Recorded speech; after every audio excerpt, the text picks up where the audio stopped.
What was that? What the fuck was that? What the fuck was that? What the Who was you texting? What are you talking? Is there anything in my head? Oh, Houdini, right? You just, gone. Gone, just like that. What are you Who talking about? Who are you texting? There's literally... Where? Right, where? Where, right? Where? Who was you texting? Babe. Why are you playing with me? She asked for a temporary break from her marriage, expecting him to chase after her. What she never saw coming was him closing that chapter for good. Let's see just how much this wife regrets her decisions after her manipulation completely blew up in her face. I hate being married. I long for the day to be single again. The only thing that's causing me to stay and stick it out is because I've been a housewife for 10 years. And to get back out there in the workforce with a mental illness, there's some fears that I have. But I literally do hate being married. So y'all know how I say that I always use my content to push my pain into purpose, make y'all laugh. A lot of this pain is connected to my marriage. A lot of it. I just try my hardest not to put it out there, and I'm still not going to go into details. But just know that this shit is not fucking gold. And no matter how much I try, no matter what I do, at the end of the day, I still just want the fuck out. I want to be single. I know I can love myself better alone than anybody can love me with them. I love who I am, but I do not love who I am with this person.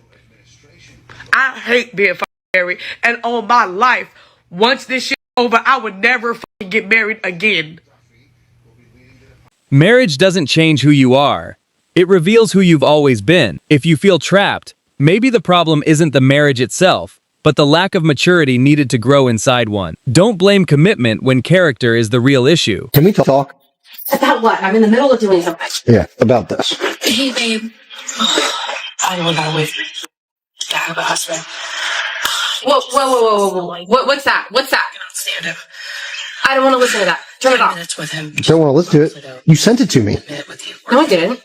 I did not send that to you. He's the absolute worst. Stop it. Stop. Turn it off. So, what was that? Send that to the wrong person? I can't believe you're so gullible.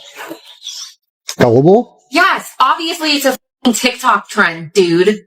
Like, you haven't seen this trend? It's you, like, send a message to your husband or whatever, and, like, it's, like, supposed to be, though, for, like, somebody else. Okay. So that way, like, ha! Alright, so. This wife accidentally sent her husband a voice message that was actually meant for the man she was secretly seeing. The second he played it back to her, panic kicked in immediately. Caught with undeniable evidence, she tried to hide behind some fake social media excuse. That's not just dishonesty. It's a terrible performance. Some people don't just lose their relationship, they lose every bit of credibility trying to cover it up. No internet trend can hide poor character. Subscribe for more reality check. Be with me after everything I've done for you! You don't want to be with me? Say it again. Let me hear you say it again. You're really creeping me out. Say it again! You're saying you're gonna post and blackmail me on Twitter? Like, what are you talking about? Go back and receive that fucking part with that. Crazy. How fucking hard? What's that? You're insane. Now I'm gonna your ass roll tonight. Huh? Look, live. That's my husband. We are not married. You are, right? We are. We are. Not even a little bit. That's we been my sex, husband. We have sex occasionally, and that's as far as our relationship goes. Excuse me? Well, there's no such thing as a common law marriage. You either have Oh, no, we're married. marriage certificate or not. We are married. Show them the marriage certificate. Did you hear that? Because you ain't got one because we're not married, dummy. My dad married us. You don't remember? Really? No, your dad took you to the mental hospital. You aren't in control. You're simply waiting for everything to fall apart. Face reality now before the truth catches up and costs you everything. It's never worth gambling your life away. You know, life really does come at you fast because 1 minute, my boyfriend's meeting my parents and spending a day with his grandparents. And the next day, we have like a mini communication breakdown and I don't hear from him. And it's been a week. And my birthday's in 2 days. So needless to say, I'm fighting for my life over a man, nay, boy, and writing shit on Post-it notes like, you're worthy of love and you're not a worthless piece of garbage, and putting it on my bathroom mirror. I'm not doing well. I'm not doing. Choose the wrong person, get hurt, then cry about it online. That's the modern victim cycle in a nutshell. Instead of searching for sympathy, maybe it's time to face the mirror. To my apartment, completely wiped out. My husband left. He left me my jewelry and took everything else. I want to travel. Yeah, you always say you want to travel, but why don't you want to travel more locally? Something that we can go on together. Travel more locally. I've travelled locally. I want to travel. You know, the whole world. Not with me. Like, I've not seen shit around here. Why don't you could be like a guide and stuff. We could have like an adventure together. It doesn't always have to be so far away. Yeah, but I want to travel the world, and I've asked you to come with me, and you said no.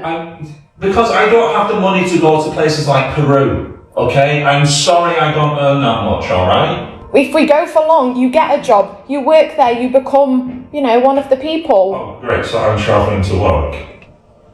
That's your grandiose plan for me. So you can go off, have some fun, and what? I've got to go find some pot wash job. Well, no, because I didn't say that, did I? We'd both get a job. What do you think I do when I go off for a month at a time? You can take pictures. It's not a high life. Yeah, because I earn it. You are so disrespectful. You are so disrespectful. What is your problem? I don't understand. Look, I can't keep having this argument with you. You knew that I like to go travelling. Fine.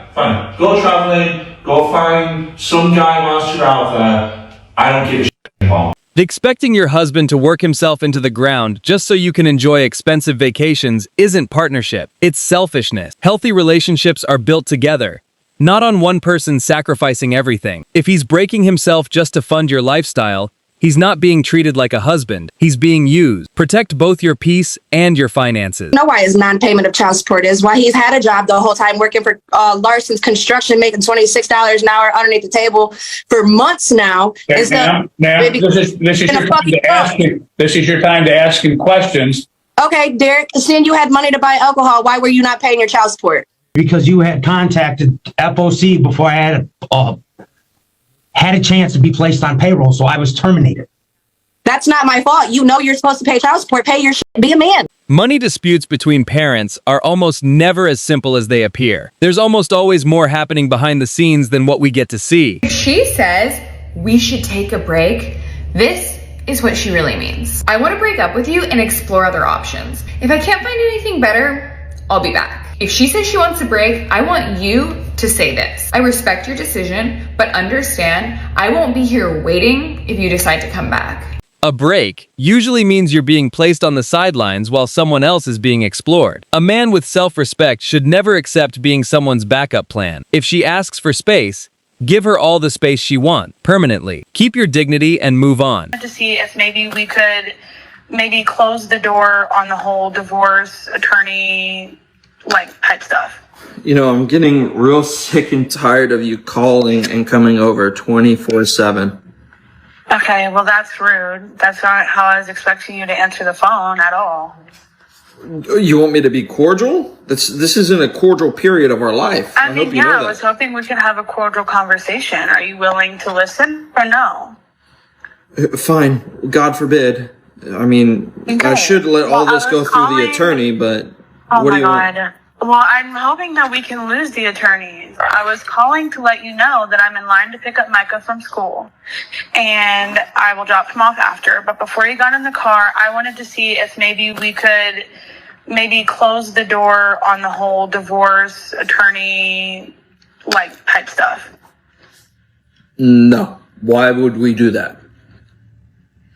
Well, if you want me to be honest, Brian cheated on me. So, we're not together anymore. And so, I mean, we built a beautiful life together, and I understand that me, I just want to know, I know that the Tinder was cheat on me. a mistake on my... Can you just listen, Avery? I know that the Tinder was a mistake on my part, but I was wondering if you'd be open to, reconciling our marriage and, healing it. And maybe we can go to therapy together. Coming back only because the new option failed isn't love, it's settling. A man who respects himself doesn't accept being someone's second choice. If she only returned after running out of alternatives, the smartest move is to leave that door locked. This question is for the men. Why are you so dramatic? So dramatic when we ask to do a simple task around the house. This goes out to the husbands. Men, husbands. I asked my husband, can you sweep and mop? Please. I'll do the bathrooms. He said, no problem. I was like speechless. He'd invite me on it. 4 days later, this shows up.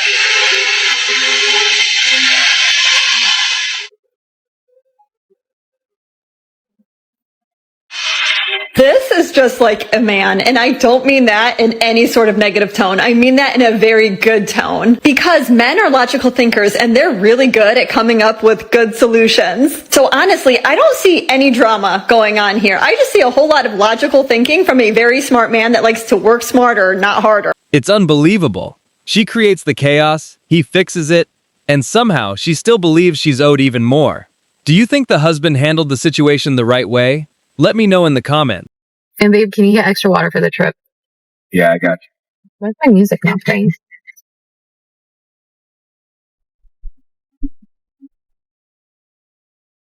All right.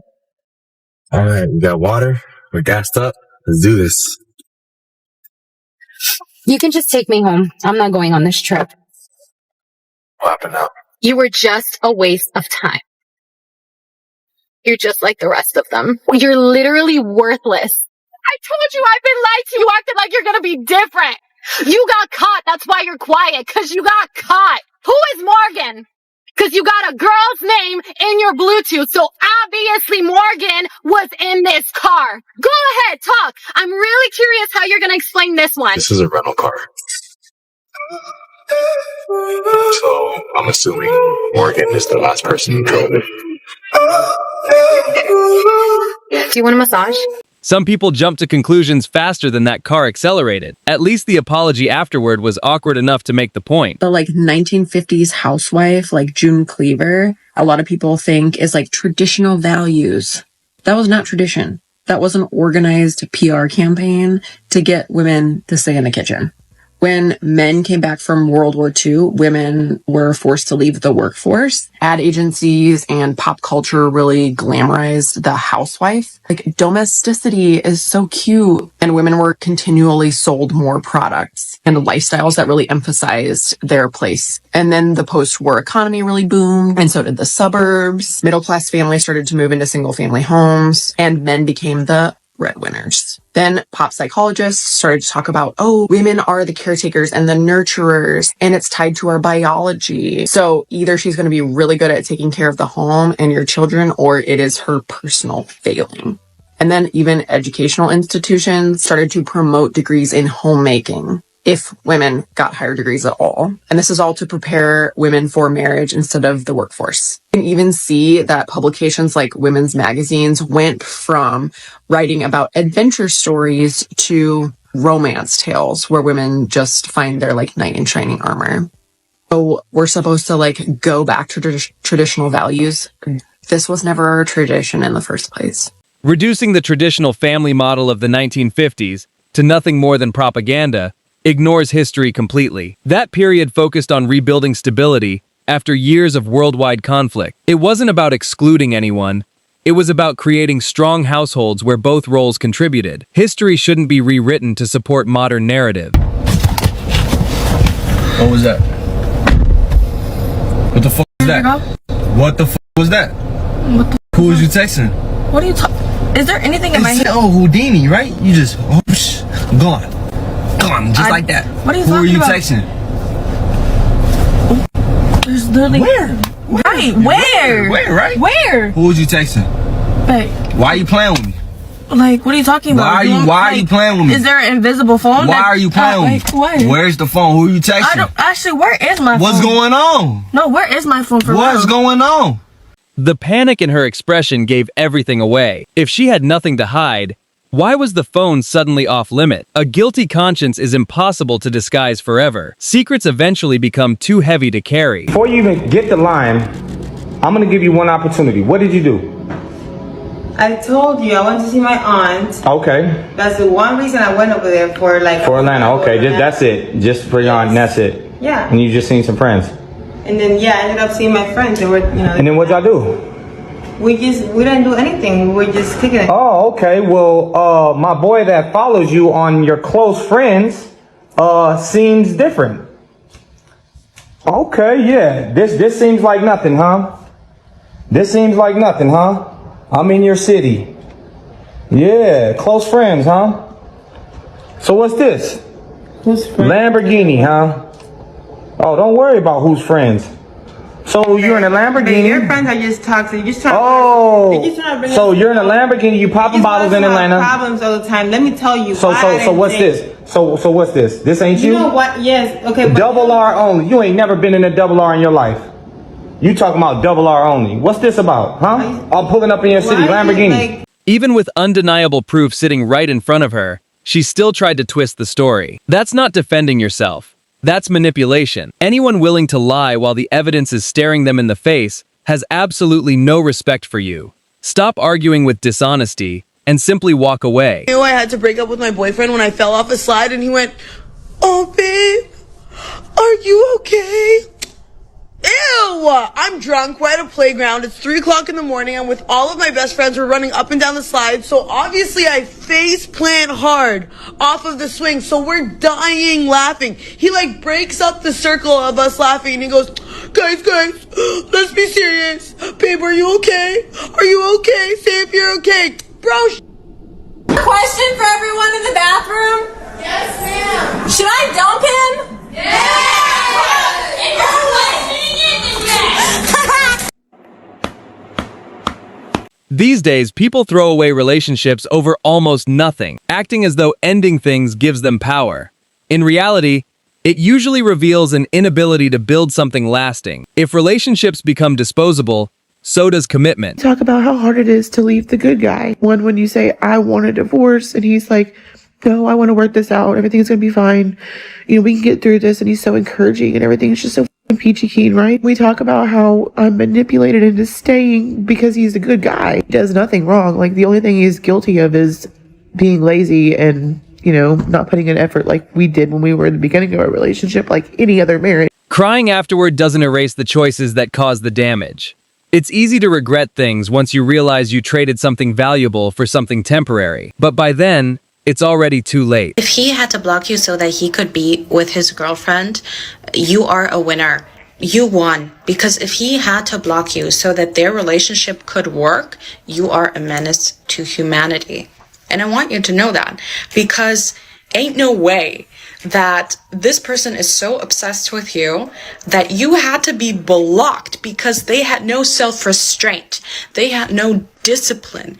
They literally couldn't hold themselves back from checking up on you, from maybe even messaging you, from watching your stories excessively.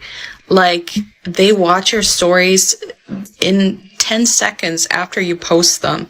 They even like the stories.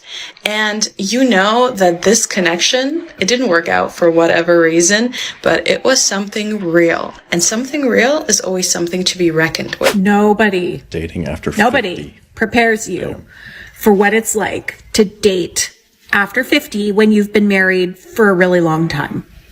How can you be prepared for this? I have been single for 14 months. And in all transparency, I have done very little dating. Very little. Initially, I tried dating apps. I wanted to see if I could put myself out there again. I was lonely.